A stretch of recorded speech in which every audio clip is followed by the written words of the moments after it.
நல்லவரும் வல்லவரும் உன்னவரும் ஆகிய இயேசுவின் நாமத்திலே இந்த காலை வேளையிலே உங்கள் அனைவருக்கும் வாழ்த்துக்கள். இந்த நாள் ஒரு ஜெயத்தின் நாளாக உங்களுக்கு மாறப்போகிறது. இந்த நாளுக்குண்டான உயிருள்ள வார்த்தை நான் வாசிக்கிறேன். சங்கீதம் 18:28. சங்கீதம் 18:28. என் தேவனாகிய கர்த்தர் என் இருளை வெளிச்சமாக மாற்றுவார். நம்முடைய தேவனாகிய கர்த்தர் நம்முடைய இருளை வெளிச்சமாக மாற்ற போறார். இதுவரை நீங்கள் இருளான வாழ்க்கையில் வாழ்ந்தீங்களா? இன்று உங்களுக்கு வாழ்க்கை வெளிச்சம் மாறப்போகுது. உங்களை வெளிச்சத்தின் பிள்ளைகளாய் கர்த்தர் மாற்றப் போறார். உலகத்துக்கு உப்பாக உங்களை மாற்றப் போறார். அதாவது பலவீனம் என்கிற இருள் இருந்ததா, சுகம் என்ற வெளிச்சம் உங்களுக்கு வரப்போகிறது. பிரிவினை என்கிற ஒரு இருள் இருந்ததா, சமாதானம் என்கிற வெளிச்சம் வரப்போகுது. கடன் பிரச்சனை, பொருளாதார தடை என்கிற ஒரு இருள் இருந்ததா, கடனை அடைக்கக்கூடிய ஒரு வழியை ஒரு வெளிச்சத்தின் பிள்ளையாக மாற்றும்படி, ஒரு வெளிச்சத்தை கொடுக்கும்படி கர்த்தர் உங்களுக்கு கடனை அடைக்கும்படியான எல்லா சூழ்நிலையும் உங்களுக்கு மாற்றியமைத்து உங்களுக்கு ஒரு வெளிச்சமான வாழ்க்கையை கர்த்தர் கொடுக்க ஆயத்தம் இருக்கிறார். உங்களுக்கு விரோதமாக எழும்புனாங்களா? அப்படிப்பட்ட இருள் இருந்ததா? உங்களுக்கு விரோதமாக பேசினாங்களா? அப்படிப்பட்ட இருள் இருந்ததா? உங்களுக்கு விரோதமாக எழும்பினவரெல்லாம் உங்கள் சார்பாக வரும்படி உங்களை வெளிச்சத்தின் பிள்ளைகளை மாற்றார்.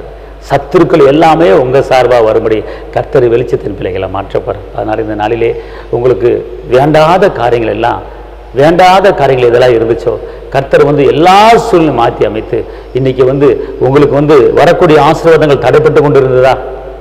உங்களுக்கு எதிராக யாரும் முறுமுறுத்தார்களா? அது எல்லாம் கர்த்தர் சூழ்நிலை மாற்றி அமைக்கிற காலத்தையும் சமைத்து மாற்றுகிற கர்த்தர், காலத்தையும் சமைத்து மாற்றுகிற கர்த்தர் இன்னைக்கு உங்கள் வாழ்க்கையை மாற்ற போறாரு. உங்கள் இருளான வாழ்க்கை எது இருந்தாலும், உங்கள் இருளான காரியங்கள் எது இருந்தாலும் அது வெளிச்சமான காரியமாய் மாறப்போகிறது. கர்த்தர் உங்களை ஆசீர்வதிப்பார். உங்களுக்கு நான் ஜெபிக்க போகிறேன். எல்லா இருளான காரியங்கள் இன்னைக்கு உங்களுக்கு மாறப்போகுது. ஜெயம் கொடுக்கிற கர்த்தர் உங்களோடு இருக்கிறார். நான் ஜெபிக்கிறேன். தகப்பனை சுபாமை நன்றியோடு துதிக்கிறேன், ஸ்தோத்திரிக்கிறேன். உன்னதரை துதிக்கிறேன், உயர்ந்தவரை துதிக்கிறேன், அற்புதரை துதிக்கிறேன், அதிசயரை துதிக்கிறேன், வெற்றி வேந்தனை துதிக்கிறேன், விடுதலை நாயகரை துதிக்கிறேன், பெயர் சொல்லி அழைத்தவரை துதிக்கிறேன், அனாதி சினையத்தால் சினைத்தவரை துதிக்கிறேன், உடைய காரூணிய தலங்களை மூடினவரை துதிக்கிறேன்.